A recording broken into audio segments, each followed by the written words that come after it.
Muy buenas tardes para todos. Bienvenidos a la celebración de la literatura juvenil. Es la segunda charla en el marco del Encuentro Nacional de Booktubers que hemos organizado entre B2 Rolo, que es un colectivo de booktubers, del cual hacemos parte Alejo González, que se me perdió en este momento, allí está, Julián González, Felipe Borbón y yo, Laura Bonilla, en colaboración con la Cámara Colombiana del Libro, quienes, pues de paso agradecemos formalmente, quienes han permitido que estos espacios sean posibles. Entonces hoy estamos con unos grandes acompañantes, que son Hugo Marroquín, escritor de Los Años de los Amantes, Felipe Borbón, del canal Lector Otaku, booktuber, pues que hace parte de B2 Rolo, Ana Cafranco, escritora de la saga La Rebelión, y Isa Cantos, booktuber del canal Crónicas de una Merodeadora. Entonces, pues bueno, los dejaré con ellos, estén muy atentos a las preguntas que quieran hacer, no sé, de pronto al final, de acuerdo a la charla que se va desarrollando, y pues bienvenidos. Gracias. Gracias, muchas gracias. Buenas tardes a todos. Bueno, pues, a ver, nada más rápido. Tienen todos muy claro quiénes son y qué hacen los booktubers. ¿Sí? Perfecto. Bueno, qué bueno, porque fíjense que como preámbulo yo quiero decir que empecé a seguir el fenómeno, como le llaman. ¿Es correcto decirle fenómeno? Sí, yo creo que es un fenómeno porque es una movida, además es enorme. Y es muy sorpresivo además, sí, lo que ha sucedido. Y vamos a hablar de eso, entre otras cosas que tienen que ver con el tema de esta noche. Pero justamente yo quería hacer una pausa y un paréntesis en el tema de los booktubers. Yo empecé a seguir este fenómeno ya hace cuestión de 4 o 5 años, que más o menos nació en español aproximadamente, digo, empezó a tomar fuerza, y lo primero que me sorprendió es la diversidad de voces. Me sorprendió también la forma de abordar los libros, cada uno de una forma en particular, cada uno con su estilo, unos con más profundidad que otros, algunos deteniéndose más en unas cosas, porque lo que sucede es que un chico toma un libro y después quizá otros comparten también esa lectura. Y lo tercero que me sorprendió es que en muchos sentidos mucha gente dejó de sentirse sola en su casa leyendo, que creo que mucho de la experiencia lectora es así, es siempre una experiencia solitaria, y de repente poder compartir ha sido, empezando para mí como lector, en la parte de escritor con una novela publicada, ha sido todo un mundo de descubrimiento. Y aquí es donde quiero empezar a aterrizar hacia nuestro tema, porque finalmente jóvenes menores de 20 y tantos, ¿no? O en esos rangos, jóvenes, de repente hay booktubers desde los 13 años hasta los ya más maduritos, aunque se vean jovenzuelos, pero sobre todo que pudieran dar a conocer una literatura muy estigmatizada desde mi punto de vista, porque la realidad de la literatura juvenil es que yo creo, y es una percepción muy personal por lo que he hecho y por lo que hago, es que es cuestionada o valorada muy injustamente. La gente tiende a generalizar y poner en un mismo balde a todo, sin distinguir. Creo que al cabo de los años los booktubers, algo que nos han demostrado es justamente esta diversidad. Pero justamente sería como mi primera pregunta para ustedes. Yo considero esto, creo que la literatura juvenil no es correctamente valorada y tiende a ser estigmatizada por la gente. No sé qué piensan ustedes, Isa. ¿Empiezo yo? Bueno, yo sí estoy totalmente de acuerdo con que la literatura juvenil tiene como un gran estigma encima, que te dicen como, ay, estás leyendo Los Juegos del Hambre, podrías leer algo mejor, esfuérzate más, no vale la pena lo que estás leyendo. Y yo estoy completamente en desacuerdo con eso, es decir, yo creo que cada persona lee lo que quiera, es decir, hay personas que leen autoayuda, hay personas que leen a Dani, hay personas, no sé, que leemos juvenil o los clásicos o lo que sea, Y yo creo que no nos podemos juzgar unos a otros por eso. Creo que a fin de cuentas estamos leyendo y cada uno está formando como, es una frase un poco cliché entre nosotros, pero como su camino lector. Es decir, la gente como de la academia suele decirnos como, bueno, sí, estás empezando con lo juvenil, eventualmente llegarás a algo más adulto o a algo más clásico, pero ¿y si yo no quiero? ¿Y si me sigue gustando la literatura juvenil toda la vida? Pues está genial. Pero también se descubren muchos libros a través de la literatura juvenil, creo yo. Por ejemplo, por poner un ejemplo muy básico, en Crepúsculo a Bella Swan le encanta Cumbres Borrascosas o leer a Jane Austen, y yo decía como, bueno, en esa época me identificaba un montón con Bella Swan, entonces yo decía, yo quiero leer los libros que ella lee, y por eso precisamente yo leí Cumbres Borrascosas o a Jane Austen. Es decir, es una manera curiosa de llegar a otros libros, y creo que la literatura juvenil puede dar ese paso porque nos enamora a los jóvenes de la lectura y ya empezamos a decir como, hey, puede haber más libros o queremos leer más y más y más. Lector otaku, para irnos en equidad de género. Precisamente hablábamos de eso con Ana hace unos minutos en otra charla, y me parece que la literatura juvenil sí es un poco desvalorada y tenemos que empezar a ver que tiene muchas cualidades, que se le pueden sacar muchas lecciones, muchas cosas que sirven para personas de todas las edades, lecciones de vida, consejos, todo metido dentro de una trama interesante que nos puede entretener. Así que siento que la gente debería como ya quitar ese pensamiento y empezar a leer un poco de todo sin pensar en los géneros, sino ya disfrutar de la experiencia de lectura. A ver, Ana, ¿tú qué piensas de esto? Bueno, no me han dejado mucho para agregar porque coincido con lo que estuvieron comentando, y me parece que la idea es que cada uno encuentre lo que le gusta leer, lo que lo atrapa, lo que le llama la atención, y que eso va a hacer que entre y no salga más del mundo de la lectura, que es lo más interesante. Y contaba en otra charla también que, bueno, yo empecé leyendo novela romántica y ahora publico sagas distópicas juveniles, y sin embargo estudié letras, por lo cual también estudié leyendo clásicos, pero sigo leyendo novelas románticas y novelas juveniles y no hay ningún problema, ¿no? Entonces todos podemos leer de todo, y esa es la idea, que la lectura siempre sea una puerta de acceso a más, lo que sea. Y fíjate que dices algo bien interesante cuando hablas, tienes una educación bastante formal, un poco más dogmática respecto a lo que se debe leer, y creo que normalmente muchas generaciones hemos crecido con dichos, como lo mencionaban, de tienes que leer esto. Entonces de repente uno a los 13 años quieren que lea la Ilíada, y yo sigo sin comprenderla todavía y sin terminarla, pero de repente los profesores, los maestros nos ponen unas lecturas que me parecen de lo más complicado para el momento genérico, digamos, hablando en términos bastante generales, de los jóvenes adolescentes.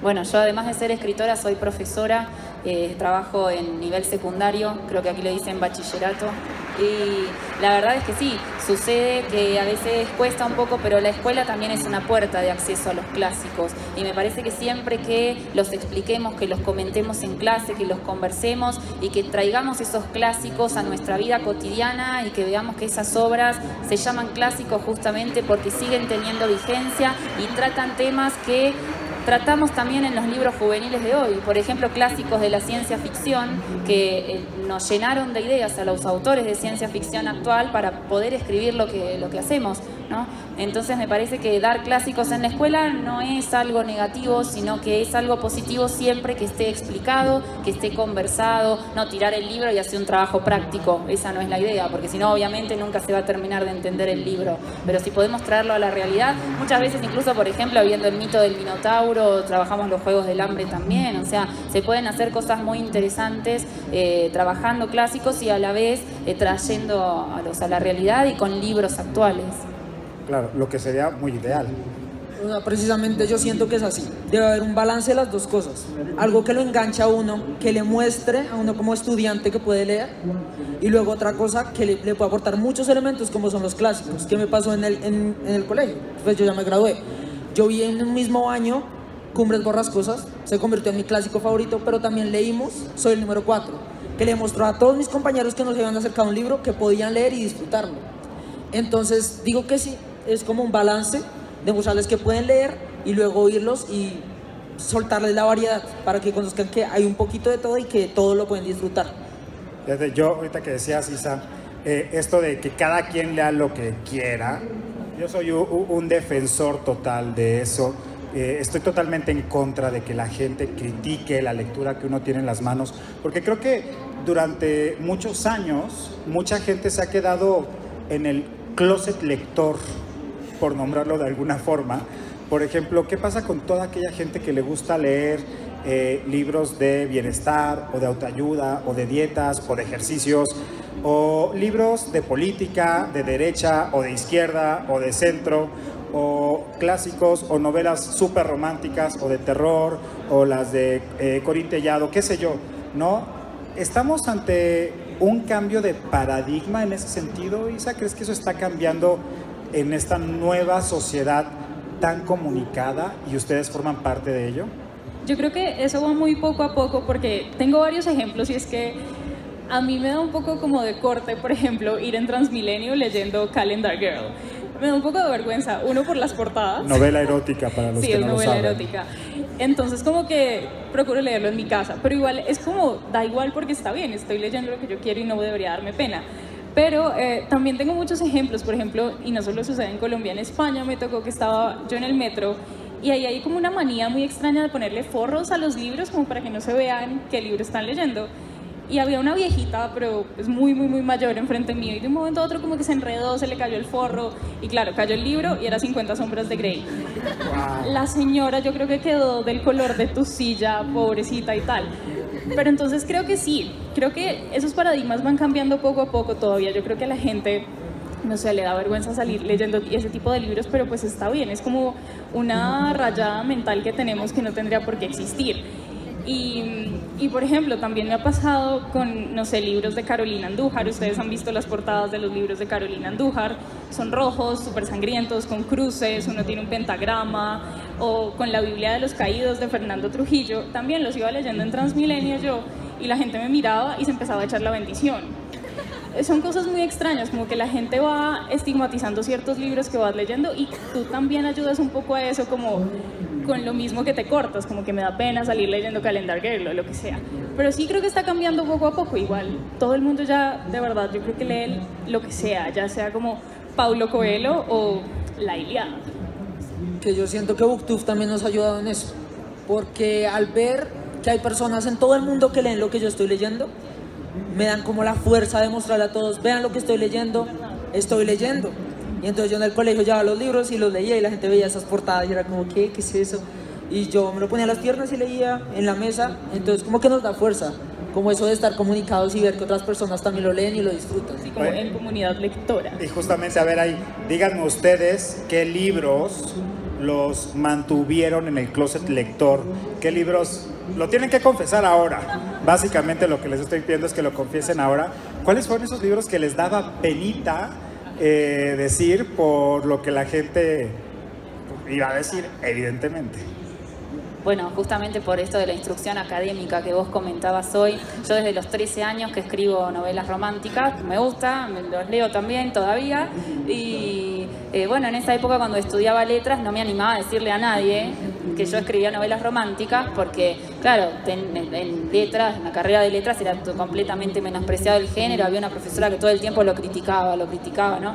Y lo curioso es que, bueno, yo no me atreví a decir nada, pero un día en una charla que tuve también en Argentina, alguien pidió hacer una pregunta y reconocí la voz, y resulta que era esta profesora que había venido a verme, y eso la verdad que fue muy lindo, porque es como alguien académico que criticaba la novela romántica y que dijo, bueno, hay una autora que fue mi alumna y vino a verme, y para mí fue muy especial, la verdad, eso. Así que estuve en el closet con las novelas románticas porque no me animaba a decirlo mientras estudiaba, pero fue grato también que una persona, y justamente la que más hablaba mal de la novela romántica, después vino a verme a un evento. Entonces es una cuestión muy agradable. Que tienes otra fan de la novela romántica. Sí, un poco. En realidad, por ejemplo, tengo otro ejemplo, y es que leí alguna vez en las oscuras épocas del PDF, que llamo yo, la novela esta de Megan Maxwell que se llama Pídeme lo que quieras, y la leí, me gustó, pero como que ni siquiera hoy la tengo en Goodreads como si lo hubiera leído, porque dije como, uy, qué vergüenza. Pero la otra historia que yo tengo, y es que, claro, yo empecé como en BookTube cuando ya todo el mundo odiaba Crepúsculo. Crepúsculo era, mejor dicho, la basofia de la literatura, ya todo el mundo decía como, uy, si leí eso me gustó, pero ya no, ya eso es horrible. Entonces cada que me preguntaban cuáles fueron los libros que te enamoraron de la lectura, yo decía, no, por supuesto, Harry Potter, leí Harry Potter de primero, era lo máximo, así, pero la verdad es que yo leí primero Crepúsculo. Fue culpa de mi mamá que yo después leyera Harry Potter, pero eso es como parte del closet literario que tengo, que yo leí primero Crepúsculo que Harry Potter. Mi closet literario también fue en PDF, porque no tenía la fuerza de ir a comprar esos libros, pero era más por curiosidad, y luego BookTube me sacó a mostrar que lo estaba leyendo. Entonces, el primer caso fue 50 sombras de Grey, y yo era chiquito, 12, 13, no sé. Dijimos que no íbamos a juzgar. Y lo descargué en el computador, y entonces yo lo iba leyendo como, y pasaba alguien y lo cambiaba, y yo, y luego volvía a pasar, y yo, Y luego mi prima llegó por atrás, ¿estás leyendo ese libro? Yo también lo tengo en el computador. Y yo como, vea pues. Entonces ahí no me dio tanta pena. Y la segunda vez fue uno que no me acuerdo el nombre, pero era de un trío, ¿sí? Una relación de 3 personas. Que lo leí porque la portada era chistosa, era con unos ositos de goma. Ya sé cuál es, no sé cómo se llama, pero sé cuál es. Pero ya luego lo saqué en un video que hice para mi canal de libros como morbosos y la gente le encantó y ya. Entonces yo no estoy en ningún closet, todos saben lo que leo. Está en Goodreads, vayan y ven. Muy bien, y háganse una pausita también, ya que dijeron sus nombres, para que los sigan, como saben, en las cuentas de B2 Rolo, este colectivo de booktubers bogotanos, rolos, pues síganlos para que estén muy en contacto y que siempre estamos hablando todos. Y bueno, justamente aprovechando este tema del closet literario, yo la verdad es que también cuando en alguna época leí a Jorge Bucay, y me daba mucha pena decirlo, la verdad es que nunca lo había dicho, porque me llegó el primer libro, Cartas a Damián, y luego me seguí con otro que se llamaba Hojas de Ruta y vendían el paquete de 4, entonces era... Bueno, pero la verdad es que algo que yo descubrí y que sigo haciéndolo, yo me declaro lector de libros de autoayuda. Selecciono el tipo de autoayuda que a mí ahora me gusta, pero debo decir que, por ejemplo, en algún momento, por coincidencias de la vida, un libro de Santiago Rojas me permitió salir de un momento oscuro de mi vida. Y ahí estaba el libro, apareció, lo leí y me ayudó. Y la verdad es que yo me gusta mucho y ya no tengo empacho en decirlo. Sin embargo, en la literatura juvenil también encuentro, no voy a decir autoayuda, pero encuentro muchas respuestas a preguntas que nos hacemos en la vida en diferentes momentos. No sé ustedes qué piensan de ese efecto de la literatura juvenil. ¿Lo encuentran? Yo creo que sí. Yo creo que los libros con los que más nos identificamos y que a la larga terminan siendo nuestros favoritos o los que releemos y volvemos a ellos una y otra vez, es porque algún elemento de ellos como que nos ayudó, nos identificamos y dijimos como, no sé, si la escritora o el escritor lo imaginó, es que conoce a más gente así y pues estamos de alguna manera representados. Yo creo que aquí todos conocemos, no sé, Las ventajas de ser invisible, que yo creo que es un libro que nos llega súper hondo a muchos, que es como, puede que estemos muy solos, porque pues a veces el mundo es como una soledad muy extraña, pero como que siempre al final hay alguna manera de salir de ella, o no sé, yo me identifiqué mucho con el libro Fangirl de Rainbow Rowell, y era como, bueno, ella también era una niña súper loca que escribía fanfics, fue a la universidad, pero de todas maneras conoció gente, pudo hacer amigos y tal. Y es que también, no solo los libros, sino creo que también BookTube mismo me ha ayudado como, a conocer a muchísimas más personas, porque aquí donde me ven yo era una persona absolutamente tímida. Yo no le podía hablar a 3 personas al tiempo porque empezaba a sudar, empezaba como a hiperventilar, era horrible. Y claro, dudé muchísimo antes de abrir el canal porque decía como, qué horror, la gente me va a ver, no sé. No pareces por cómo te comportas en tu canal. No. Cero tímida. Claro, eso cambió mucho, pero... Tiene el tag del reggaetón. No, yo no tengo el tag del reggaetón, tengo el tag de las 20 canciones, pero no es del reggaetón. Había unas de reggaetón ahí. Sí, hay una de reggaetón ahí, lo siento, es que... Y no es Despacito con la que estoy obsesionada ahora. Pero bueno, entonces creo que sí, como que conocer gente, ver que la gente reacciona a tus videos y eso te hace como tener muchísimo más confianza, saber que los libros que te gustan también le pueden gustar a más personas, que les pueden llegar a más personas creo que sí nos ayuda como a esa empatía o ese saber que no estamos solos de alguna manera. ¿Qué dices, Ana, en esto de la literatura juvenil? ¿Ayuda? ¿Salva? ¿Tiene estos mensajes? Bueno, yo como autora creo que ponemos mucho de nosotros mismos en los libros, a veces inconscientemente. Entonces los personajes atraviesan situaciones o enfrentan sentimientos que nos pasaron a todos. Es decir, como me pasaron a mí, también le pasaron a otro, o le está pasando en este momento. Entonces, en ese sentido, sí me parece que el libro puede ayudar. De hecho, ayer en la presentación de Rebelión, que es mi saga publicada aquí en Colombia, una lectora me dijo que el libro la había sacado de una depresión muy grande, y la verdad me puse a lagrimear, porque para mí cuando me dicen esas cosas es muy importante. Entonces creo que sí, que muchas veces los libros nos pueden ayudar y nos pueden salvar de un montón de cosas. De hecho, yo cuando empecé a dedicarme a escribir era muy joven, empecé a los 8 años, pero novelas a los 13, y también no tenía hermanos, estaba bastante sola, digamos, tenía algunas amigas, pero no un gran grupo de amigas. También sufrí bullying en la escuela cuando era chica, de modo que para mí la escritura y la lectura fue una especie de salvación también, y hasta ahora para mí es una liberación, de modo que en ese sentido creo que sí puede ayudar. Yo digo que sí ayuda mucho porque uno se relaciona con los personajes y entonces viven cosas similares. En cuanto a las relaciones sociales, la amistad, pero yéndonos al otro extremo también hay lecciones de cosas que no se deberían hacer. Y entonces en este momento está viralizado mucho el tema de 13 Reasons Why, de esta niña que se suicidó y mostró las 13 razones, y creo que la literatura juvenil desde todas las perspectivas nos puede llevar a reflexionar sobre nuestra vida, sobre los temas. Entonces es una chica a la que la molestaron por muchas cosas, entonces demuestran que hay que tener cuidado con eso, que hay que ser buena persona, que no hay que molestar a nadie. Y entonces como que se sacan lecciones de todo, de todos los libros que uno pueda leer, uno saca algo. Y en el juvenil más que todo porque es gente similar a uno, de nuestra edad, incluso físicamente. Yo leo libros y es como me escriben a mí, es como no, que bajito, que con gafas, entonces yo como y entonces uno saca muchas lecciones porque uno se identifica. Entonces me parece que sí funciona de esa forma. Yo también me identifiqué cuando leí la de, ¿cómo se llama? La de los lobos, la de los vampiros. Ah, Crepúsculo. Sí, justamente. También me identificaba físicamente. No es cierto.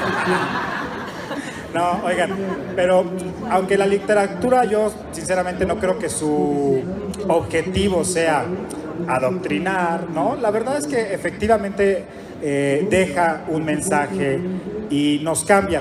Y aquí de repente hay otra cosa que a mí me sucede. En estas cosas que se critican al mundo contemporáneo, al mundo de los jóvenes, yo de repente escucho mucho consumen mucha violencia, ¿no? La televisión, los videojuegos son hiperviolentos. Entonces, ¿qué está pasando desde su perspectiva en estos momentos en la literatura juvenil? Es decir, sí, claro que en los videojuegos, evidentemente, la violencia es el eje conductor de ellos. Es cierto que en los contenidos audiovisuales, como las series de televisión, como muchas películas, pues claro, la violencia juega un rol bastante importante, ¿no? Y vende. Pero no sé si en la literatura juvenil lo veo tan claro. No sé qué piensan ustedes. Que empiece Ana con su saga Rebelión. Bueno, de hecho en las distopías podemos encontrar escenas bastante crueles, duras, ¿no? Pero hay que ver el mensaje completo de la obra. Me parece que juzgar una obra porque contenga una escena violenta no es la cuestión, sino que lo que queremos decir justamente, o por lo menos en mi caso lo que quise decir, es que no debemos llegar a eso, porque a eso apunta la ciencia ficción, a que reflexionemos sobre nuestra realidad, sobre nuestro mundo. De modo que mi reflexión era justamente esa: miremos cómo estamos encaminando el mundo para no llegar a esto. Entonces es lógico que tal vez puede llegar a haber alguna escena de acción, ¿no? O alguna escena violenta o dura, pero tiene otra finalidad. De modo que no me parece ese el problema, pero sí es cierto que vivimos en una sociedad muy violenta. Bueno, en mi país, que es Argentina, se habrán dado cuenta por mi forma de hablar, la verdad que vivimos mucha violencia a diario y es muy lamentable. ¿Y cómo vamos a esperar que los chicos no reaccionen también de esa manera si toda la sociedad adulta les está mostrando eso, ¿no? Entonces, si ya te están insultando en el medio del tránsito a alguien que está haciendo las cosas mal, me insulta a mí que estoy haciendo las cosas bien, entonces, ¿qué aprende el niño que ve eso, ¿no? Que se le está enseñando a su hijo? De modo que me parece que como adultos tenemos una responsabilidad muy grande y mucho que cambiar en ese sentido para que dejemos de vivir en una sociedad así. Bueno, ustedes por mi forma de hablar se habrán dado cuenta que soy de Bucaramanga, por ejemplo. Normal. A ver, no, la violencia. Bueno, yo creo que está un poco sectorizada como este género que llamamos como la distopía y la ciencia ficción, sobre todo, ¿no? Pues los Juegos del Hambre es esta competición supremamente sangrienta en la que tienen que morir todos para que uno gane. Lo mismo sucede con la Reina Roja, que hay unas arenas de duelo en las que se baten a muerte. Y creo que muchos de las nuevas distopías o libros de ciencia ficción los venden un poco en comparación precisamente con esos dos, como los nuevos Juegos del Hambre fusionados con la Reina Roja. Y creo que crean un poco de morbo para que la gente los lea y diga como, wash, o sea, aquí murieron 30 personas en la primera página.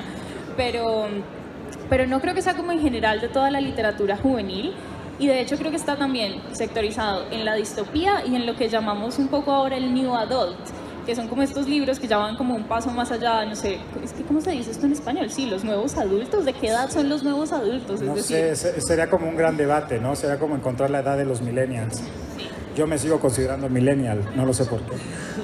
Claro, entonces en estos libros que se supone que son para un público un poco más grande, claro, tratan mucho más a fondo y con más descripciones las temáticas de violencia, puede que las escenas de suicidio sean mucho más gráficas, las de bullying mucho más drásticas, las de sexo mucho más explícitas. Entonces creo que es cuestión como de géneros y también de clasificaciones, pero no creo que la literatura juvenil esté plagada de violencia en realidad. Aquí hay un tema, y justo para que empecemos contigo, Felipe, del bullying, que yo he tenido oportunidad de leer unos 2 o 3 libros, ficciones que hablan del bullying, y para mí, como de otra generación, resultó todo un descubrimiento entender los mecanismos del bullying en los jóvenes actualmente, donde están las redes sociales, el juego que tienen en las dinámicas entre las personas, que definitivamente no es la forma en la que a mí me tocó crecer.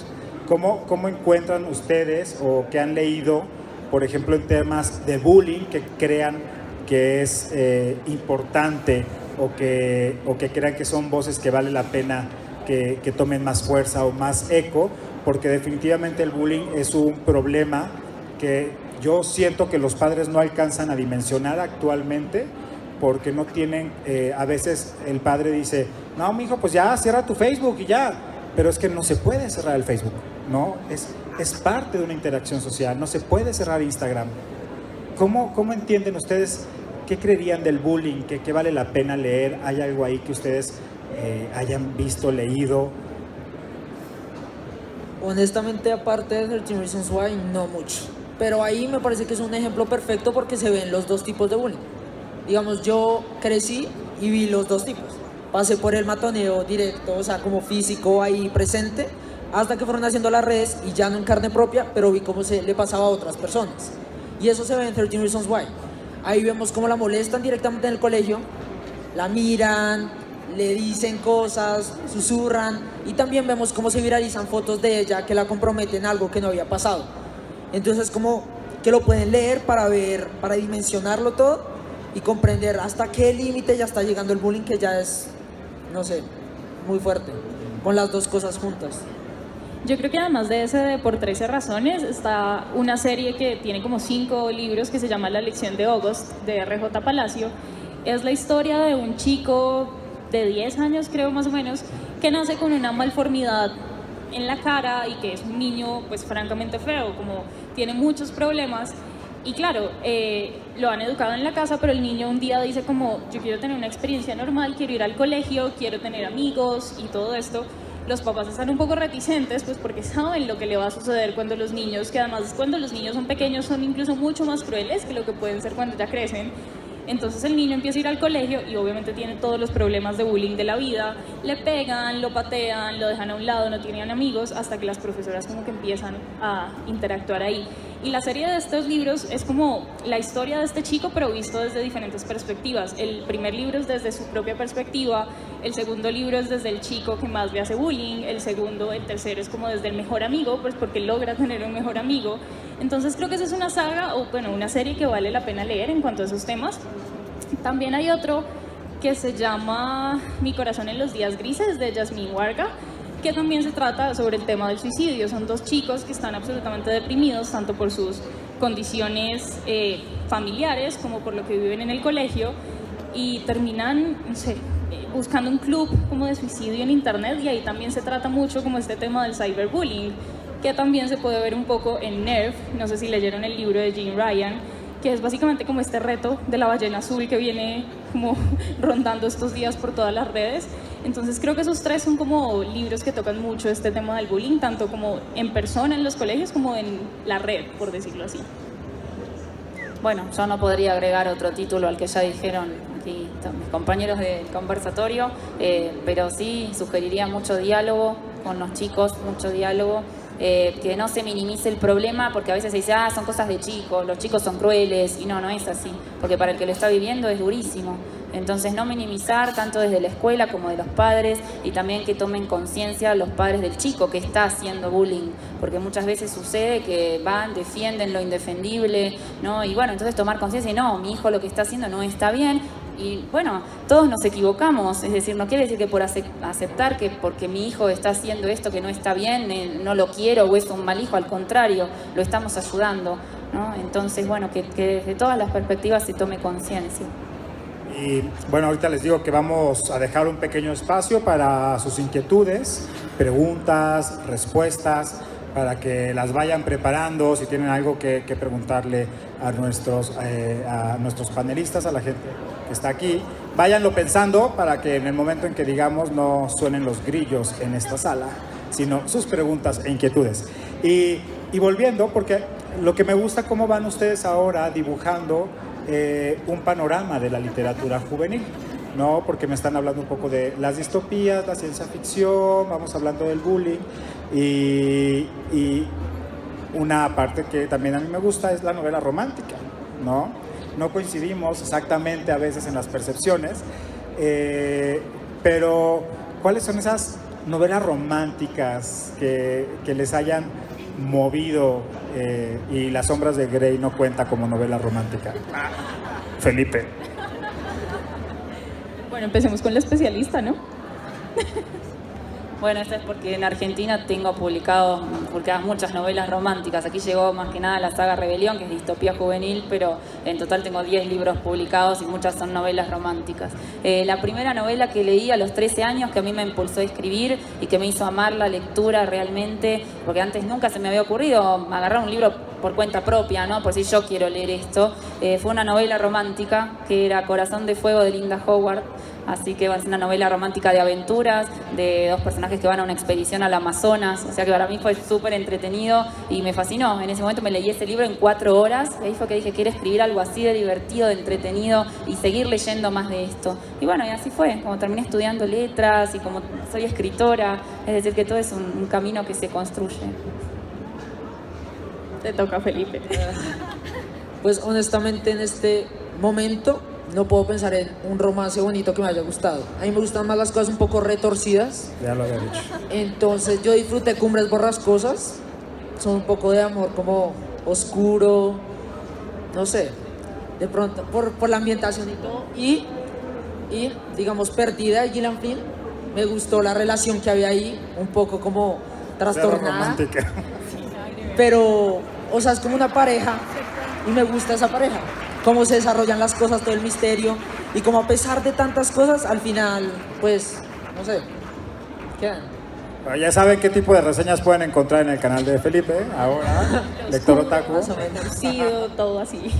Bueno, Las que se me ocurren ahora son las de una autora que se llama Stephanie Perkins, es una autora estadounidense.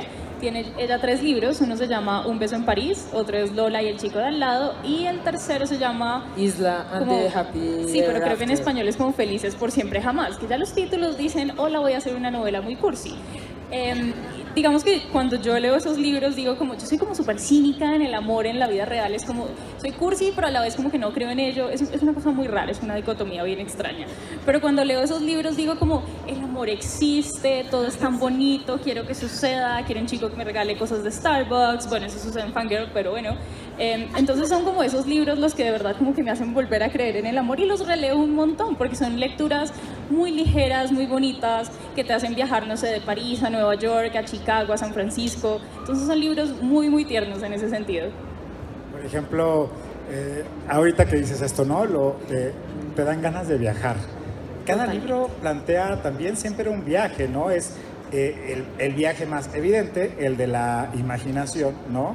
Pero siempre también hay lugares. ¿Cuáles dirían ustedes que son los grandes lugares que no conocen físicamente, pero que los tienen tan claros en su imaginación por lo que han leído, que los tienen así marcados? ¿Cuáles serían esos lugares que han encontrado en la literatura juvenil que de tanta claridad los pueden visualizar? A mí me pasó con La sombra del viento, de Carlos Ruiz Zafón, que nos lleva a Barcelona, como un poco en una época un poco antigua, Sí, como del como siglo pasado, preguerra civil.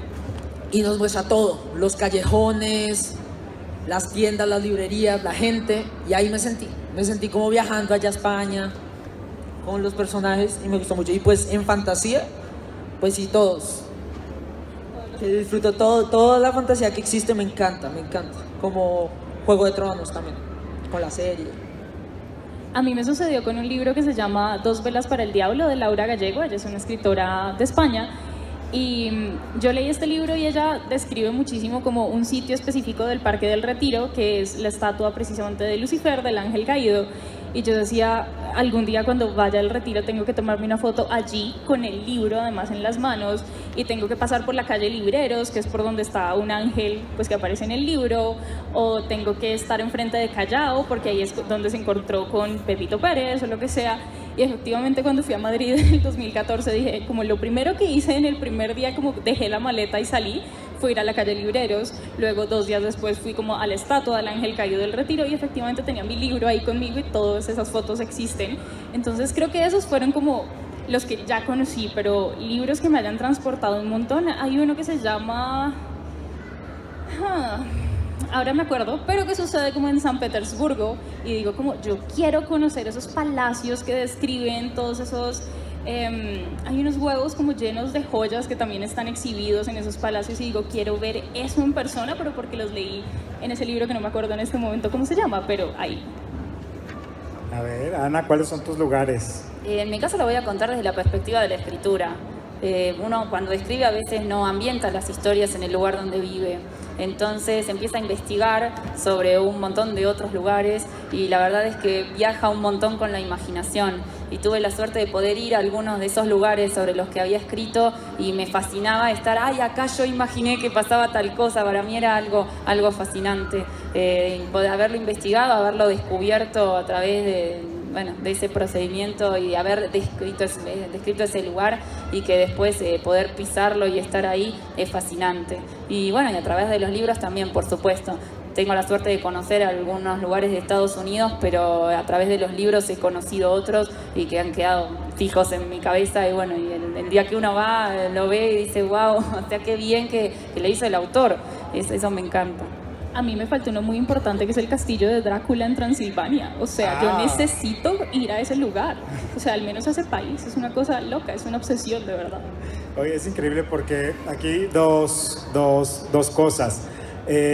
Lo primero, esta experiencia, por ejemplo, de ir a conocer un lugar con libro en mano, ¿no? Estos que tienen recorridos de entonces caminó por la calle tal y luego se fue para acá y la cafetería, y cuando tú vas, pues ya no está la cafetería, pero bueno, la inventó el escritor, pero no importa porque la calle sí era. Eso es una experiencia increíble, y cómo los libros también nos hacen viajar. Y además de estos viajes que les han hecho a ustedes, los libros, ¿cuáles, por ejemplo, no quisieran hacer? ¿Cuáles serían esos lugares en los que ustedes definitivamente dirían, yo no quiero ir? Yo les cuento rápidamente, estoy leyendo una novela de ciencia ficción que lamentablemente todavía no se ha publicado en Colombia, pero estoy insistiendo en redes para que la publiquen, que se llama Los Cronopolios, de un autor que yo admiro muchísimo, mexicano, y es una novela de ciencia ficción que describe lugares terroríficos y que sinceramente había noches que yo leyendo me daba un poquito de miedo, ¿no? Entonces ya como que apagaba la luz y me quedaba yo así de, híjole, como que uno ya sé que está así acostado y tiene la mano afuera y la mete así como a la almohada, ¿no? Porque por si las dudas. Entonces, ¿cuáles son esos lugares que les ha dejado la literatura que ustedes no quisieran ir? El Hotel Overlook, del Resplandor, de Stephen King, que ha sido el único libro que ha conseguido asustarme un poco. Que yo estaba leyendo y estaba como el corazón palpitando y de la nada mi mamá me gritó el nombre y me sobresalté. Entonces es ahí, porque pasan muchas cosas y es muy aterrador ese lugar. No me gustaría para nada entrar a ese hotel. Yo creo que en general no me gustaría ir como a esos lugares que uno lee como en ficción histórica, que son como la París de la Segunda Guerra Mundial, o no sé, los campos de concentración nazis, o no sé, incluso las novelas históricas que suceden como en la Edad Media, que son todas bonitas, están muy lindas, ambientadas, pero luego dices como, qué horror, oler feo, no poder bañarse, eso todo como antiguo, no había luz, no había Netflix, es como, o sea, no, yo no podría vivir ahí, y tampoco como en estos lugares de guerra, porque uno siempre dice como, no, yo sería súper valiente y sería la que lucharía contra, no, yo creo que no podría, de verdad. A ver, Ana, ¿cuáles son los tuyos? A ninguno de los libros de terror, porque realmente me da mucho miedo, no duermo a la noche, o sea, entonces ningún lugar de libro de terror de Stephen King, a ninguno quisiera ir, no quiero ningún perro que resucite y que aparezca de nuevo en mi casa, o un payaso asesino, no, por favor. Oye, a mí me pasa mucho eso cuando de repente veo estas campañas de lectura de los gobiernos de leer es divertido. No, no siempre es divertido, o sea, definitivamente no. Lo sabemos, no siempre es divertido, siempre es una gran experiencia, no siempre es divertido, así como seguramente tampoco la lectura nos hace mejores. Antes de terminar, quiero que vuelvan a pensar, tenemos ya 10 minutitos, vamos a pasar a 2 o 3 preguntas para los que tengan, o para que nos cuenten así en unos minutitos breves esos lugares que quizá a ustedes les gusta ir o no les gustaría, y para terminar nosotros la conversación, y quisiera como una reflexión sobre, ¿la lectura nos hace mejores? Yo en lo personal creo que no, pero sí nos hace diferentes. No sé ustedes qué piensan y cuál sería el mensaje de por qué debemos leer, o por qué deben leer los jóvenes, y por qué debemos leer literatura juvenil, más allá, y hablo desde mí, de la edad. Bueno, yo creo que sí nos hacen mejores, pero comparados con nosotros mismos antes de, no sé, leer lo que acabamos de leer. Pero no somos mejores o peores personas porque tú leas a Tolstoy y yo lea a Ana, por ejemplo.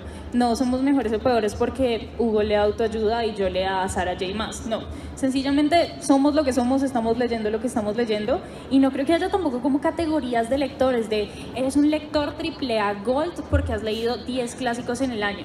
No, o sea, somos sencillamente lectores y ya está. Y creo que en cuanto a la edad de la literatura juvenil, es una cosa supremamente relativa porque son temas que te pueden gustar, tengas 10 años, tengas 20, tengas 40, es decir, lo que yo les contaba, yo empecé a leer Harry Potter porque mi mamá se los leyó todos primero que yo y me contagió ese amor por Harry Potter, es decir, los libros que yo tengo los compró ella, no son míos, yo se los robé y los puse en mi biblioteca, entonces no creo que haya ninguna edad para literatura juvenil. Puede que ya cuando uno sea mucho más mayor no disfrute leyendo los mismos temas, pues porque no está como en la cercanía de edad de los personajes, que son con los que nos identificamos a fin de cuentas. Entonces, pues es una cosa bastante relativa al fin y al cabo. Pienso lo mismo, y sobre todo en el caso de la ciencia ficción, que es lo que escribo, que no tiene una edad determinada, porque son temas que nos afectan a todos, universalmente y como humanidad, de modo que le puede interesar a alguien de 13 años, de 16, como 20 y pico o de 60, ¿no? Que tengo lectoras también que son grandes, no necesariamente tienen que ser jóvenes. Y sí, también coincido con ella en leer, con Isa, no, sí, ya sé, con Isa, en leer lo que nos guste, lo que nos interese, y lo que estuvimos comentando en toda la charla, y que sí, leer nos hace mejores respecto de quienes éramos, en el sentido de que vamos a tener más ideas, siempre nos va a aportar cosas nuevas, y eso me parece que es lo más importante de leer. A mí me roban los términos clave, porque a mí me parece que al ir leyendo más y más libros que se van sumando, nos vamos formando, vamos creando nuestro propio criterio, nuestras propias ideas, a pensar diferente. Se aprende un poquito de cada libro, pueden ser cosas malas, buenas, o sigamos un libro, nos presenta algo machista, pues no nos va a convertir en alguien machista, nos va a mostrar como no me gustó, entonces voy a tener más criterio, a decir el machismo es malo, luchemos contra eso. Entonces de todo se puede agarrar elementos y formarnos. No digo que mejor o peor persona porque es muy complicado, pero sí nos hace diferentes, como dice Hugo, y nos hace crecer, como tener más criterio. Eso. Definitivamente. Sí.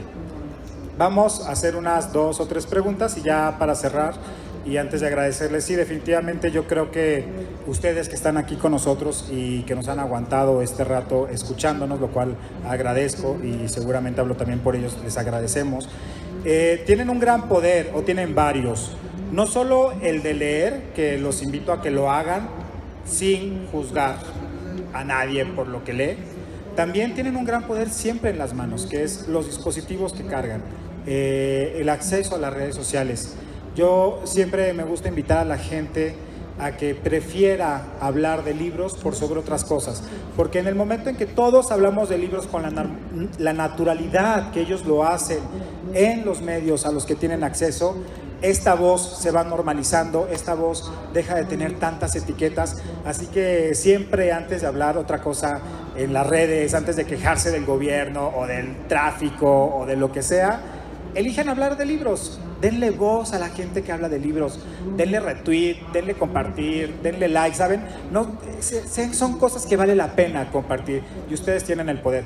Pasamos a 2 comentarios o preguntas o inquietudes, 2 o 3. A ver, pasamos acá, si quieres, hablamos fuerte, luego allá el chico de negro y la chica de acá. 3.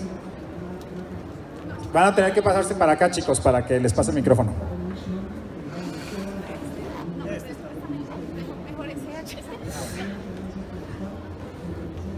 Vamos breves porque ya vamos con tiempito corto.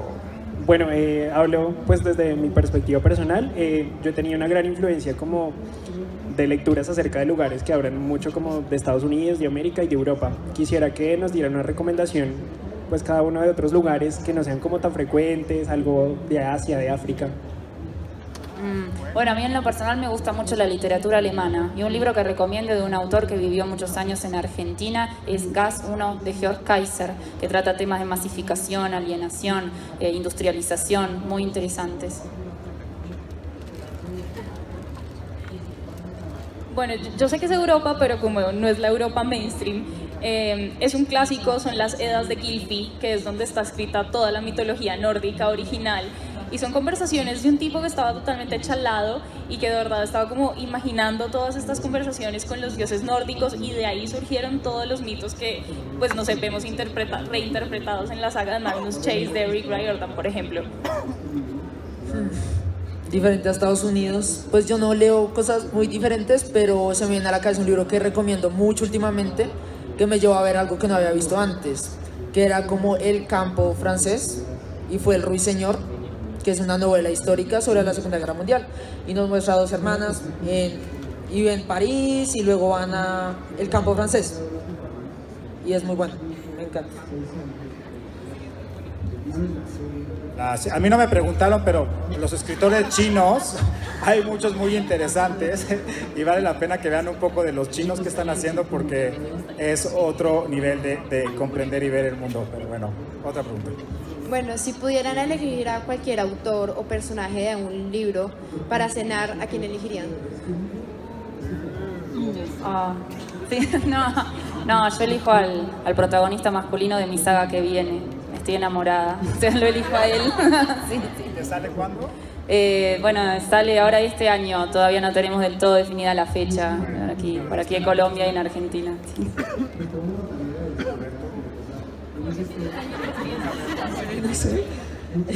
Hay una saga que me tiene absolutamente obsesionada que se llama Una corte de rosas y espinas, y sobre todo el segundo libro que se llama Una corte de niebla y furia, y ahí hay un personaje que se llama Rysand, que es absolutamente increíble, es muy inteligente, juega como un doble papel de tal vez estoy haciendo de malo pero soy bueno, pero realmente soy medio malo, entonces me encantaría cenar con él y pues sí, esas cosas.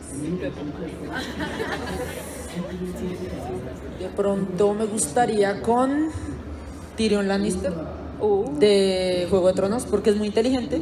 Sería interesante la conversación. ¿Y tú, Hugo? Bueno, a mí no me preguntaron, pero... No, ahorita me quedé pensando en dos personajes. La verdad es que uno de los grandes personajes de mi vida, de la historia interminable, Bastián, yo creo que es uno de los grandes personajes. Y siempre pienso en el Principito, porque seguramente algún consejo me serviría y no me hubiera equivocado tanto en la vida. La siguiente. Bueno, muy buenas noches para todos. No tengo una pregunta. Vengo más bien a responder la pregunta que hiciste sobre si la literatura o la lectura nos hace mejores. Vengo con mi testimonio personal, porque nada de lo que el hombre dice está fuera de la autorreferencia. Sí, tranquilo. La literatura nos transforma porque cuando yo era pequeño odiaba leer, hasta que alguien me regaló Harry Potter. Y ese libro me transformó tanto que yo me convertí en escritor. Y tengo aquí mi novela y estoy tratando, mucho gusto. Estoy aquí precisamente luchando por ese sueño, porque en el momento en que recibí ese libro, en el momento en que me dejé envolver de esas páginas, me di cuenta de qué quería hacer yo en la vida. Así que lo importante no es que critiquemos qué está leyendo la gente, que no critiquemos si está escribiendo incluso, porque a uno como autor también recibe críticas. A uno le dicen, ¿por qué escribe de eso si eso no es de acá? ¿Por qué no escribe algo real? ¿Por qué no escribe algo más de este mundo? Entonces, la libertad que nos dan los libros al leer o al escribir es algo indescriptible e incomparable. Es algo que no podemos desperdiciar y que debemos abrazar. Entonces, no importa si nos volvemos mejores o peores, lo importante es cómo nos transforman esos libros. Muchas gracias a los cuatro, felicitaciones por toda la labor que hacen con la literatura. Y bueno, gracias por el comentario. Muchas gracias a todos. Muy válido también, además de las preguntas, por supuesto. Y bueno, nada más para decirles finalmente, primero agradecerle a Isa, que la encuentran en su canal que se llama, por favor, di el nombre de tu canal para que te busquen. Crónicas de una merodeadora. ¿Y en las redes cómo estás? @IsaCantos en Twitter y @IsaCantosRM en Instagram. Y en Facebook, Crónicas de una merodeadora. Ay, para que la apunten y la vayan dando. A ver, vamos, Ana. Búsquenme en Twitter, Instagram o Facebook como Anabela Franco, Ana K. Franco. Perfecto, Lector Otaku. Y a mí, como Lector Otaku, con K, igual si quieren, ahí tengo separadores, ahorita les puedo dar, si quieren. Y bueno, la verdad es que yo en Twitter estoy como Ciudadano MX y hago mi comercial, aunque no me lo hayan preguntado. No, les quiero agradecer mucho, de verdad. Espero que si hay algún mensaje, además de lo que nos están diciendo, que se lleven, es lean lo que quieran, pero lean. Prefieran leer, prefieran contarle a la gente y platicarle a la gente lo que leen, porque en ese sentido es como lo hacemos. No nos hará mejores o peores, pero seguramente nos hará diferentes. Y creo que la lectura es aprendizaje, es cultura, pero también es entretenimiento, también es ocio, también es pasar un rato tranquilo, es muchas cosas. Disfruten leer ante todo. Les agradezco mucho que nos hayan acompañado este día. Muchas gracias a todos por participar, a ustedes por acompañarnos en este panel.